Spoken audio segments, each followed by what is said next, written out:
के कोने में एक खास जगह बनाए, एक अलग ही मिजाज मुझको तुम्हारे और करीब लाए।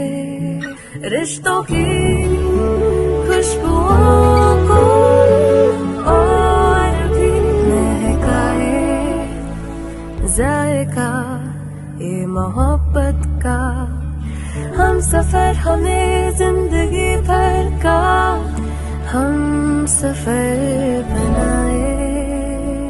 स्वाद की बेहतरीन यादों में रच बस जाए, जिंदगी खिल खिलाए, जब हम सफर आपका हम सफर बन जाए।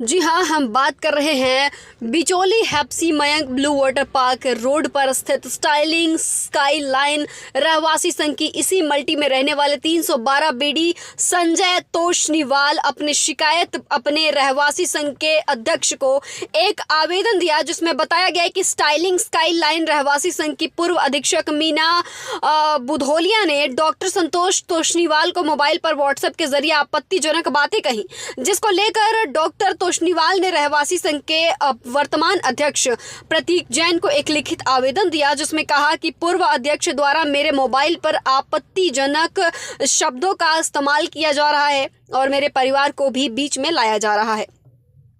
तभी वर्तमान अध्यक्ष प्रतीक जैन ने उक्त मामले की सूचना पुलिस कमिश्नर के समक्ष दी। बाद में पुलिस कमिश्नर्स के आश्वासन दिया उन्होंने कि चाहे कुछ भी हो जाए, यदि इस प्रकार की गलती करता है तो उसके ऊपर कानूनी कार्यवाही सख्त तरीके से की जाएगी।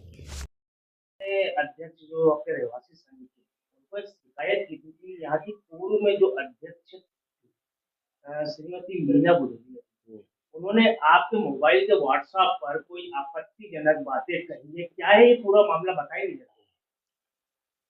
एक्चुअली ये मैं जिस अभी मकान में रह रहा हूँ, ये मेरा 2012 का लिया हुआ है, लेकिन मैं इसमें रहता नहीं था। 2-3 साल से मैं कंटिन्यू इसी में रह रहा हूँ, इंदौर शिफ्ट होने के बाद में। लेकिन इंदौर शिफ्ट होने के बाद में मैं कंटिन्यू यहीं पे रह रहा हूँ। तो अब सोसाइटी के पूरे ग्रुप में सब मैं जुड़ा हुआ ही हूँ। तो वो जुड़ते समय ऐसा अपन सभी चीजों में इन्वॉल्व रहते हैं, ऐसा होता ही है। तो जनरली मैं एक बीजेपी का एक्टिव कार्यकर्ता वगैरह भी हूँ, लेकिन इस से रिलेटेड क्या है, मैं सोसाइटी के मैसेजेस में कुछ सोशल मीडिया पे जैसे देश हित से रिलेटेड या धर्म से रिलेटेड मैसेज शेयर करता हूँ। तो पहली बार ये मीना बुधोलिया मैडम जो है, उन्होंने मेरे को क्रिटिसाइज किया था। फिर मैंने बोला कि जान दो यार क्या है। फिर दूसरी बार तो उन्होंने इस चीज को लेकर इतना लंबा चौड़ा लेक्चर सोशल ग्रुप पे डाला कि आपके कारण हमारा सारा बाकी हम डिस्कस नहीं कर पाते, ये नहीं कर पाते, तब भी मैंने इग्नोर किया। लेकिन अभी क्या है, 2-3 ये जो बिल्डिंग है, ये 15 साल से बनी हुई है और इसका है ना बाकी जो एक्सटीरियर है वो कुछ भी है ना, बाद में जब से रिनोवेट हुआ ही नहीं। तो यहाँ पे सोसाइटी की जो एनुअल एजीएम मीटिंग है, उसमें डिसाइड किया गया था कि इसका रिनोवेट करें ताकि सभी मामलों में बिल्डिंग के ये हो जाए, अच्छी हो जाए करके। तो फिर मैंने उससे रिलेटेड मीटिंग हुई थी और उसमें जो भी डिसाइड हुआ था अमाउंट देने का, तो ये मैडम उसके विरुद्ध में कुछ कर रही है, मैंने उसके अगेंस्ट है। तो वो ये कर रही है कुछ, काफी यानी यहाँ के लोगों को काफी अपने इन्वॉल्व करके इसका अपोज कर रही है। तो इसी चीज से रिलेटेड मेरे पास है ना 2-3 दिन पहले एक मैसेज शेयर हुआ, कहीं पर किसी ने शेयर किया। वो वैसे के वैसे मैसेज मैंने सोशल ग्रुप पे डाल दिया। अब वो सोशल ग्रुप में मैसेज डालने के बाद में इन्होंने मेरे को ऐसे ऐसे मैसेजेस किए कि अपनी लुगाई का प्रदर्शन करता है क्या तू। मैं अभी भी बता सकता हूँ, पूरी व्हाट्सएप चैट वगैरह, प्रतीक जैन का चमचा वमचा, ऐसे काफी सारे उनके। आपके पास कोई व्हाट्सएप चैट है क्या? हाँ है मेरे पास। दिखाइएगा। सोसाइटी के जो अध्यक्ष है प्रतीक जैन साहब, उनका किस प्रकार का यहाँ नेचर रहता है लोगों के? प्रतीक जैन साहब तो सोसाइटी के अध्यक्ष है क्या? मेरी फ्लोर पे रहते हैं और एक जस्ट हम यहाँ पे सोसाइटी में कभी किसी के मामले में पड़ते ही नहीं, और जो जैसे अब मीटिंग मीटिंग होती है उसमें बहुत अच्छा व्यवहार है, ऐसा कुछ इनफैक्ट मेरा तो उनसे भी अच्छा व्यवहार था प्रतीक जैन साहब के। लेकिन ये खुद ही अगर आगे चल के कोई ये करे तो फिर अपन को नहीं ये करेंगे ना, ऐसी बात। प्रतीक जैन साहब से उन्होंने तो मेरे को जो भी काम है उसमें सपोर्ट ही किया है क्या ना। कुछ आरोप लगे थे प्रतीक जैन साहब के ऊपर, वो सही है? प्रतीक जैन साहब के पास क्या आरोप लगे, ये मैडम लगाती है आरोप। मुझे नहीं पता आरोप क्या है, क्या नहीं, सही है कि गलत है। और अभी तो जो ये करंट मामला है ये तो सिर्फ रिनोवेशन से रिलेटेड है, और मैं खुद क्या मैक्सिमम मेंबर चाहते हैं रिनोवेशन हो सोसाइटी का, क्योंकि इससे सभी बात लोगों को फायदा होगा।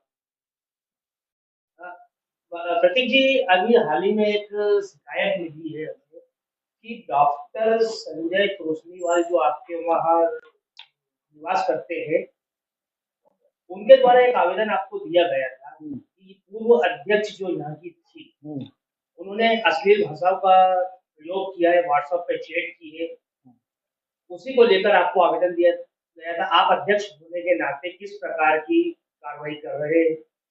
हाँ, एक्चुअल ये बहुत गंभीर विषय है इस सोसाइटी के लिए कि एक प्रतिष्ठित व्यक्ति जो प्रोफेसर से डॉक्टर है, उस पे इस टाइप का आरोप लगाना और महिला थाने की और एसटी-एसटी की धमकी देना, ये बहुत गंभीर विषय है। क्योंकि यहाँ 800 लोग रह रहे हैं, यदि आप किसी सभ्य व्यक्ति पे इस टाइप के आरोप-प्रत्यारोप लगा दें, तो वो हम क्या ये पूरी संस्था सहन नहीं कर पाएगी, क्योंकि ये सब पूरी एक गलत सब चीज़ें हैं। और डॉक्टर तोषनीवाल साहब ने मुझे शिकायत की थी, मैं आपको कागज़ के माध्यम से बताता हूँ। डॉक्टर तोषनीवाल जी ने एक से अध्यक्ष होने के नाते मुझे एक शिकायत पत्र लिखा था कि साहब इस टाइप की मुझे व्हाट्सएप पे अश्लील धमकियाँ और गलत शब्द जो मेरे परिवारजनों के लिए या उनकी पत्नी के लिए जो किया है, ये सब मुझे लगा कि यार वाक़ई ये तो बहुत ही गंभीर विषय है। तो इस गंभीर विषय के लिए उन्होंने मेरे से रिक्वेस्ट कार्रवाई करने के लिए दी, क्योंकि संस्था कोऑपरेटिव विभाग में रजिस्टर्ड है और संस्था के जितने भी सदस्य हैं जो रजिस्टर्ड संस्था है, उनका भी यहाँ पे अपना एक अधिकार है।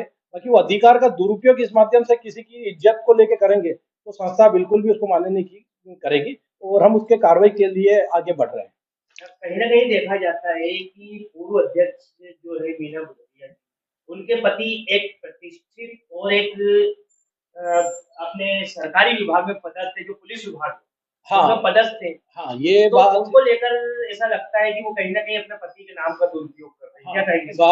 भाई साहब मैं आपको बताना चाह रहा हूँ कि चूँकि मैं 2021 में यहाँ पे प्रेसिडेंट बना, इसके पहले वो प्रेसिडेंटा थी।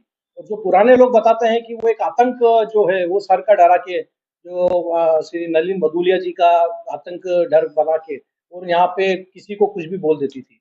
और अभी भी एक्चुअल क्या वो नेचर उनका गया नहीं है, तो किसी भी सभी लोगों को कुछ भी बोल देना।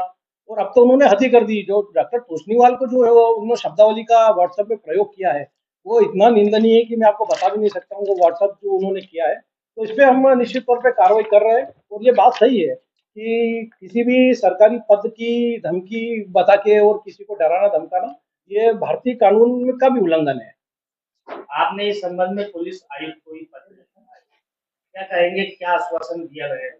हाँ सर, चूँकि डॉक्टर तोषनीवाल साहब ने संस्था को लिखा, तो मेरा अध्यक्ष होने के नाते निश्चित तौर पे रहवासी संघ है और ये संस्था उन्हीं के सभी रहवासियों की ही बनी हुई है। तो मैंने माननीय पुलिस आयुक्त संतोष सिंह जी के पास में स्वयं गया और इस विषय को उनको संज्ञान में लेके आया, क्योंकि पुलिस महकमे से जुड़ा हुआ ये सब्जेक्ट था और महिला द्वारा, सबसे बड़ी बात है महिला द्वारा ऐसा आरोप लगाना और इस टाइप के करना सम्राट लोगों को। तो माननीय संतोष सिंह जी पुलिस आयुक्त ने पूरा आश्वासन दिया और उसने मुझे कॉपी दी और बोले सर अपन इस पे पूरी कार्रवाई करेंगे, यदि इस टाइप से कोई गलत हो रहा है तो निश्चित तौर पे भारतीय समाज के लिए भी ये बहुत निंदनीय है और इस पे आगे कार्रवाई होगी। और टीआई साहब को उन्होंने फोन कर दिया है और आगे जो भी इस पे विधिक कार्रवाई होगी वो हम सब करेंगे। अभी एक बात और हमें पता चली है कि आप ही की मल्टी में पूर्व अध्यक्ष ने जो अवैध रूप से कब्जा किया है, क्या है ये पूरा मामला? भाई साहब एक्चुअल क्या है कि इस अपार्टमेंट में बिल्डर से बहुत सारा फंड लेना था, तो पूर्व कमेटी तो कुछ आंशिक फंड ले ही जैसे भी जद्दोजहद करके उसके बाद हमने बिल्डर पे केस लगा दिया। ये पूरा एक हमारे लॉयर के द्वारा पूरा केस लगा हुआ है, इसकी पूरी हिस्ट्री है, कम से 20 पेज का ये पूरा केस लगा हुआ है। इसमें हमने क्या किया कि हमने कलेक्टर ऑफिस में भी जन सुनवाई में गए, कलेक्टर ऑफिस में एसडीएम मैडम ने इस पे तीनों जो फ्लैट है इनके इस पे आंशिक रोक लगा दी कि जब तक ये संस्था का पूरा हिसाब नहीं हो, जब तक आप बेच नहीं पाएंगी। तो मैडम ने वाले वाले बिल्डर से बात करके फ्लैट नंबर 906 उसकी चाबी बुला के और उसमें सामान रखना चालू कर दिया है। यहाँ के रहवासी तो ये समझ रहे हैं कि यार हम लोग संस्था के लिए लड़ रहे हैं और हमारा पैसा वापस आएगा, और इसी के पीछे वाले वाले मैडम ने चाबी लेके और उस पर कब्जा कर लिया। तो ये भी एक बहुत संगीन अपराध की श्रेणी में आता है कि आप रहवासी संघ को बाहर क्या बता रहे हो और अंदर क्या कर रहे हो, तो हम उस पर भी कार्रवाई करेंगे। फ्लैट नंबर 906 बी ब्लॉक में है, उनका 907 है, 911 नंबर है, ऐसे फ्लैट है। और वो फ्लैट हम इसलिए नहीं बिकने देना चाह रहे हैं कि रहवासियों का पैसा जो बिल्डर ने गबन किया उनको न्याय दिलाए।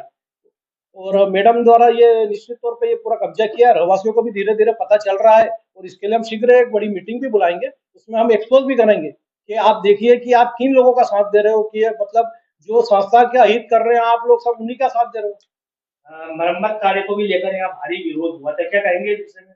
हाँ, मरम्मत कार्य को जो विरोध हुआ था, तो निश्चित तौर पर मरम्मत का जो कार्य था वो एनुअल जनरल मीटिंग आम सभा में प्रस्तावित था और ठहराव भी उसी में हुआ, पास भी उसी में हुआ। और इसमें आम सहमति से सब काम हुआ है और वो पूरा लीगल प्रोसीडिंग है। इसमें से ये मैडम और कुछ इनके साथ असंतुष्ट लोग शिकायत किया इन्होंने भोपाल से जेआर जॉइंट डायरेक्टर ने लेटर दिखा डीआर साहब को, और अब इसमें ये विषय चूंकि सरकारी संज्ञान में है और वहां से इसके लिए जांच बिठा दी गई है, इसके गुण दोष की जांच होगी और निश्चित तौर पे सत्य की विजय होगी। और असत्य निश्चित तौर पे यहाँ पे असत्य जो रहेगा, जो झूठ फैलाया गया वो भ्रम फैलाया, कुछ चीजें में एक सरकारी जांच होगी और जांच में स्पष्टता से आ जाएगी। और जिन लोगों ने पैसे नहीं भरे है ना, भ्रामक होके भ्रम फैला के या संस्था पे विश्वास नहीं करके, उनको सब दूध का दूध और पानी का पानी शीघ्र होने वाला है। और ये जांच के आदेश हो चुके हैं, जांच अधिकारी भी मुझे पता चला कि नियुक्त हो गए। अब जैसे ही वहां से आदेश आते हैं तो हम हमारे पूरे दस्तावेज उनको पेश कर देंगे, जो जांच में आएगा वो सभी को मान्य रहेगा, संस्था को भी मान्य रहेगा। आपका परिचय? मैं प्रतीक जैन स्टर्लिंग स्काईलाइन का प्रेसिडेंट हूँ, अध्यक्ष हूँ, और रहवासी संघ का भी यहाँ का अध्यक्ष हूँ, और इस federation of apartment and multi society का भी अध्यक्ष हूँ मैं। और सदैव मैं यहाँ के कार्यों के लिए, जो भी यहाँ के हित के कार्य होते हैं उनके लिए सदैव लगा रहता हूँ। और मेरी आपके इस माध्यम से रहवासियों से भी अपील है कि आप कोई भी चीज ऐसी सुने नहीं, कम से कम सोसाइटी ऑफिस में आके उसकी हकीकत, उसके कागजात दस्तावेजों को चेक करें। उसके कारण क्या होता है, संस्था का भी नुकसान हो रहा है और आप खुद स्वयं अपनी